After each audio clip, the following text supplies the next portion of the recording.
It's Car Con Carne. Let's eat in the car. It's Car Con Carne. And now here's the star of our show, James VanOsdol.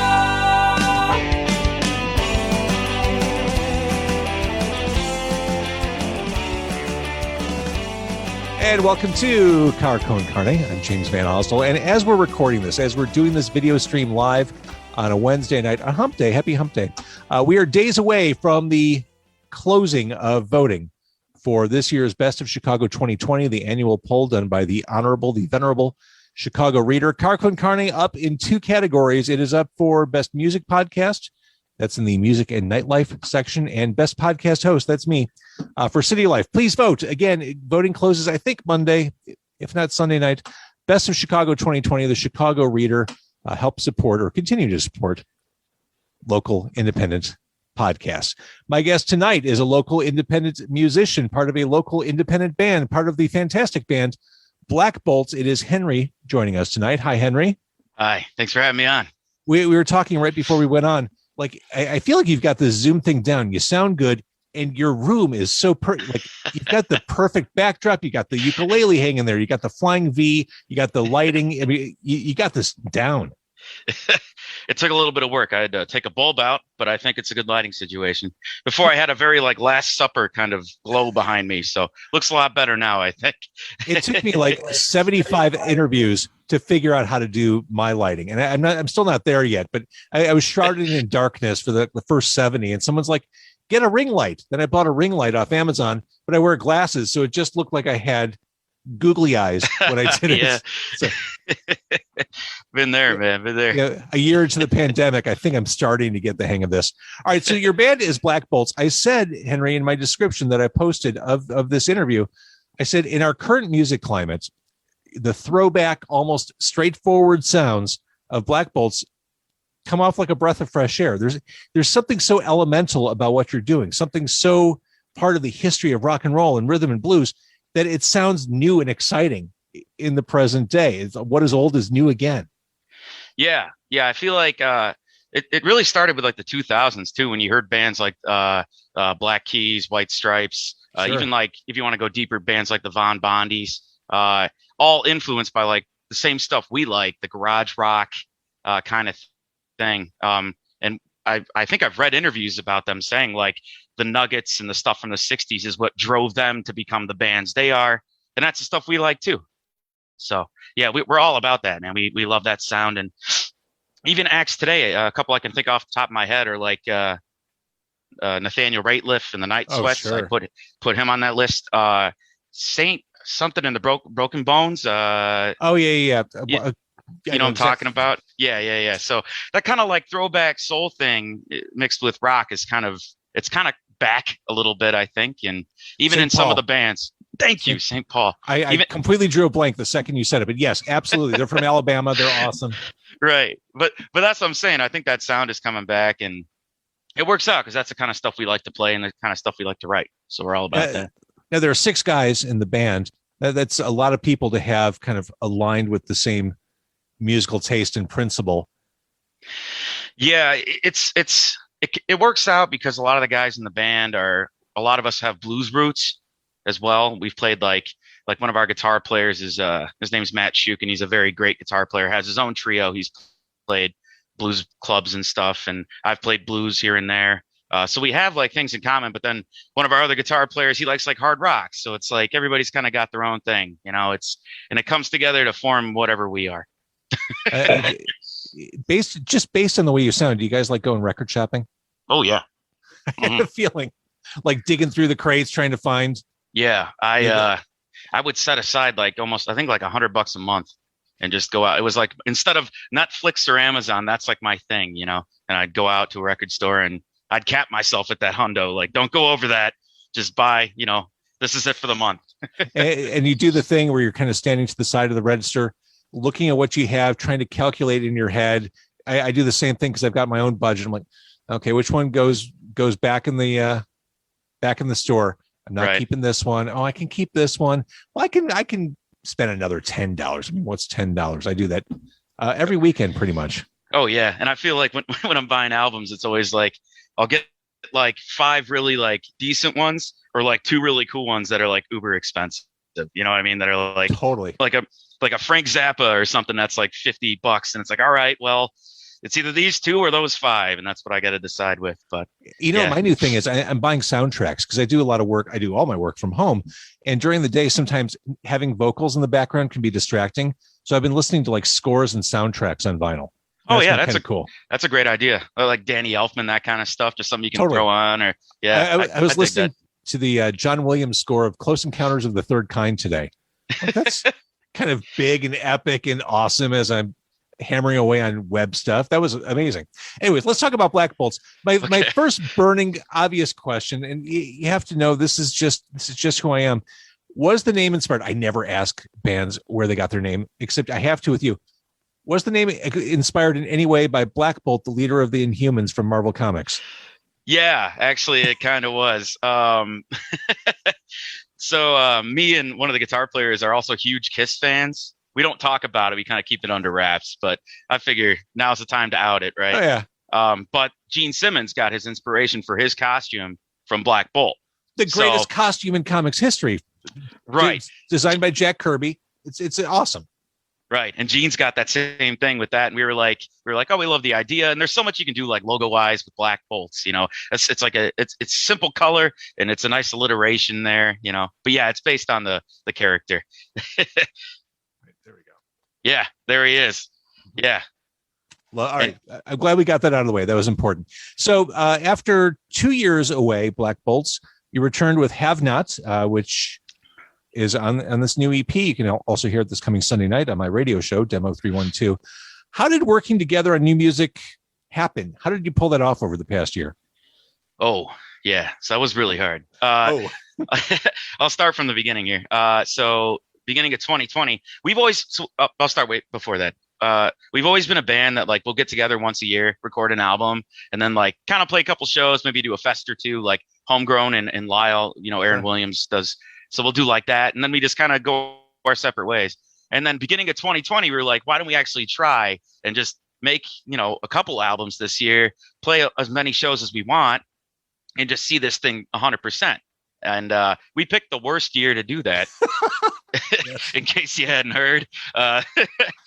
So I had this whole grand plan laid out, and it's a 4 EP idea.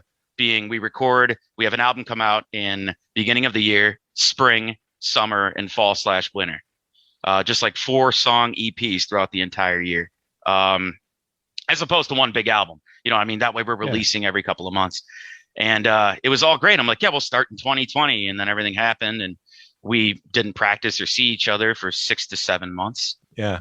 And then the only good thing about the pandemic for me was it gave me a lot of time to sit down and just like write a song a day, even if it sucks, you know, I just write down and be like, it's a song, you know, and it's something, it's progress. So I had all these tunes and I told them, I'm like, well, let's get together now that things are starting to get better and there's less to worry about. No one's sick. No one has a fever. Let's get together and work on these tunes. So we start working them together.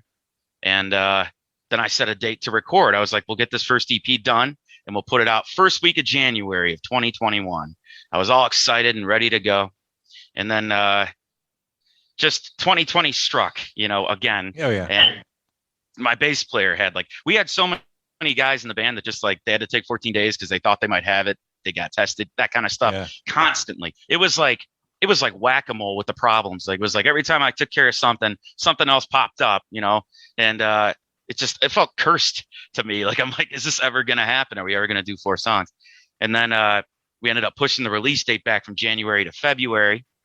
Then our drummer hurts his foot, of course, because something always happens, you know. And I'm like, well, what are we going to do now? So I had to call in a buddy of mine that I worked with, a jazz drummer. I'm like, you know, I have the parts. Can you come in and help us and just get this album done? You know, he came in, he finished. Then our sax player gets COVID. So he's out. And at this point, I'm waiting for either the ceiling to cave in or the floor to give out. You know, it's chaos. And so how's your sax player? He's good now. He's fine. Okay. Yeah. He's recovering. He's able to play again.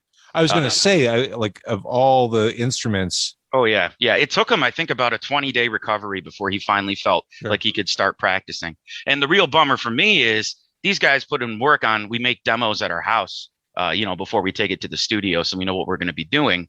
And they wrote great parts that they didn't get to execute on the album. That's a drag. But luckily with my 4-album plan, I'm like, well, look at it this way. That's the starter. Now we got 3 more coming that we can work on, and everybody can be, and with the vaccines and everything going on now, I think, hopefully it'll be a little bit easier making this next EP, getting all that running. So I'm knocking wood for you. please do. But it finally, like, we got it done, we got it mixed, we got it mastered, and we did it in a week. That's awesome. It was, I didn't like, I have gray hair now. Like, I look like a raccoon.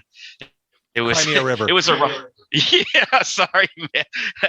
It was a rough 7 days though. We didn't know if we were going to get it done. And I set deadlines. Like I had sent you stuff. I had sent Brian Shamey, from Daily Herald, who I've known for a couple of years. Just a couple of people I've known throughout the years, press wise and whatever. And I'm like, oh, here's our deadline. We'll be done by then, and thank God we did. I didn't think we'd be done in time, but here we are, man. Here we are. And it all came together. It all worked out. And, yeah, I'm so happy. I'm so happy it's done. Shout out to the always friendly former Car Con Carne guest, Brian Shamey, who was kind enough to include me in his year-end wrap-up on his column in the Daily Herald. All around good dude. Super friendly, kind man. Oh, yeah. All right. So Black Bolts, the new EP is Nobody Told Us. That releases, we're recording this on February 3rd. This comes out on the 5th, on Friday the 5th. Yes. So this Friday, it's going to be, well, first I wanted to talk to you about something else before we get into that. That's all right. Something I had on my mind was surviving as a band, something I've thought about for the past year in this new, like, pandemic world, as like venues are closing and other places are shutting down. We're running out of options, especially as original bands. Sure. Cover bands, they're established, they're able to get these well-paying shows and able to hop on even a small stage and still do really well. Original bands, it's tough. It's a tough climate even when things are good. So one thing that I've been noticing is, and this is for any other band who's just trying to figure out what to do, is doing like any kind of cross branding, anything you can find, like a business you like or another band you like, just anyone you can link up with and do like a live stream or, do some kind of cross anything with anyone. That's the best way to just keep things going right now. 100%. I think 2021 is the year of the partnership. And I'm getting to yours coming up. I've got this all mapped out. Oh, I didn't mean to jump the gun. We're getting there. We're getting there. I swear. But I agree. And it is tough. You're right. Cover bands have an advantage in some respects. And without live gigs, you kind of have to figure out new ways to do old things or new ways to do new things. Mm-hmm. It's not easy. It's been, as mentioned, as observed by everyone with a pulse, last year was brutal. And it's been tough, and you got to kind of find your way around it, and it sucks. That said, this new EP is coming out on Friday. It is Nobody Told Us. I want to talk about some of the songs on there. We talked about the advantage that cover bands have. I don't know. As I'm listening to this new music, Henry, this stuff sounds familiar out of the gate. Even if these are songs you haven't heard before, there's a comfort I have when I listen to New Tattoo. It's got this cool blues shuffle. It's horns and guitar. This is the kind of song you stomp your foot to. Like, I don't need to hear a cover band play Bon Jovi. I'm good with you guys playing New Tattoo. I think. Thanks, man. We appreciate it. Yeah. The way we kind of do it is, or at least the way I write, I kind of look at each song as it's kind of its own self-contained thing. So it's like, okay, this song's going to have this feel, this song's going to have this feel. And then we just kind of have some kind of the real thing that like ties all the tunes together is the instruments we use, I think, because it's always like the 6 of us playing the 6 instruments we have and just replicating that on each tune. But like with Brand New Tattoo, it's kind of like almost like a 1930s like New Orleans big band second line kind of thing going on. Like, I don't know, it's just it's just fun to record. It was like something we're here, let's do a gang vocal, we'll do this, we'll have the sax do this. And it's fun. We try to make each song a little bit different than the last one, I'm a sucker for horns for sure. Let's talk a little bit about Want to Know You Better. Definitely has an early 70s rock vibe. vocally, let's talk about where you're at there. Because I swear I hear hints of Paul Rogers going on and what you're doing on that song. Yeah. I mean, most of the guys that I like, I mean, I like Paul Rogers a lot too. He's wonderful. But most of the guys I like are actually like the old kind of soul 60s guys. And then people like Eric Burden from the Animals. Sure. So like if I had to say like vocally, like I do a lot of yelling and stuff. So I'd say like Wilson Pickett, Eric Burden, Sam and Dave, Otis Redding. I don't think I'm anywhere near as good as them soul wise, but I scream a lot. So we got that in common. You know. And then there's Dark Side. This is a fun song to listen to. You got the horns, you got the piano going, you got these grooves, but this is a classic example of a song whose music doesn't necessarily match the lyrics. You're singing about the darkness underneath that hides behind the girl you're with. Also a fantastic bridge in this song. But this song, Dark Side, inspired a beer partnership. See how it all comes back around? Yeah. Sorry for jumping the gun there, James. Okay.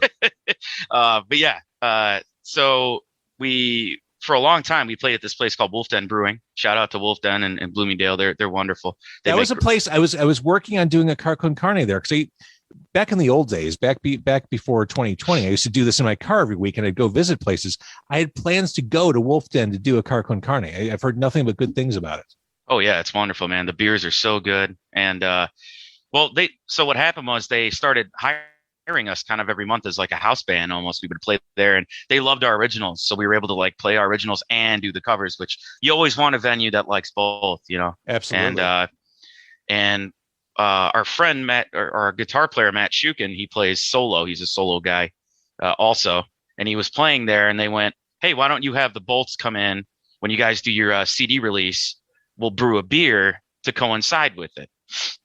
And what it is it's a coffee infused barley wine. It's a 16%, so it's a heavy boy. Yeah, it's but we named it after the tune just because it kind of fits. It's kind of a little bit darker of a beer, you know, Dark Side of Your Heart, dark beer. But yeah, I'm looking forward to try it. We haven't tried it yet. It's done tomorrow, so we're very excited to have a couple of those on our live stream. A couple of those between the six of you, 16%. Yeah, I think probably one each will do it, and then we'll switch to. Yeah, then you'll switch to actual coffee. Yeah, for real. Keep us awake. Well, okay, so I bet that's awesome. So let's talk a little bit about the live stream. So you're doing this on Friday. Is that on your YouTube? Yeah, it's going to be Facebook, YouTube, Instagram. We're going to be putting it everywhere. So it'll be at 6 p.m. and we're going from 6 to 8. Oh my God. I believe 6 to 8. Yeah. We'll be doing a ton of our originals from our old EPs we released years ago, all the new stuff, and then just a bunch of covers we like garage and soul stuff. So we'll be playing a lot of that. Oh, what a blast. What an awesome Friday night. Yeah, it'll be fun. It'll be a good one. I think you guys sound great. So for people who haven't heard you yet, I mean, we're kind of talking about your music and trying to paint the picture, but if someone were to leave this podcast, stop listening, stop watching, and want to dive in, what's your elevator pitch for Black Bolts? I'd say retro soul, garage rock and roll, and a little bit of punk, and you'd have us. If you took Wilson Pickett, the Sonics, and the Ramones and smushed them together, I think we'd probably be in the middle. You're saying everything I want to hear. I want to be clear about that, Henry. I'm glad, man. All right. So is there any goal to get this stuff on vinyl since you are a collector? Yeah. We had talked about it. Well, our plan is, since we're doing 4 EPs, maybe at the end of the year, we'll do one big, put them all together and maybe do like a limited run of like, I don't know, like maybe 50 vinyl or something. I think that'd be really cool just to have that in my collection. Like the Replacements, us, you know, like that'd just be amazing for me. So I would love to have that. That's more for me, you know, than. But I listening to this, I feel like it has to be on vinyl at some point. Like it was made for that medium. Oh yeah, I think it sound real warm too. Coming out, especially with the needle drop. I mean, we talked about, we thought it might be kind of cheesy, but we thought about maybe putting a needle drop in the recording at the beginning. And I'm like, that's overkill, but we could do it in real life, right? I mean, if we put it on vinyl, there Absolutely. You go. All right. So for people who want to listen, they should go where after they're done with this interview? Well, as of Friday, we will have everything up on Bandcamp and our website and all those other places. Right now on Spotify, our single's up. You can go on YouTube and watch our video for that we threw together, a lyric video for that as well. So yeah, but Friday everything comes out. So great. And the live stream is 2 hours long on Friday. That's awesome. So if you're working 9 to 5, everyone checks out early when they're working from home, but check out even earlier. Grab yourself a beer so you can drink along with the guys. And it's Black Bolts performing live on all video platforms. That kicks ass. And the new EP is Nobody Told Us. Awesome. Henry, I think you guys are great. I appreciate you doing this chat tonight. Yeah, thanks for having me on, man. I really appreciate it.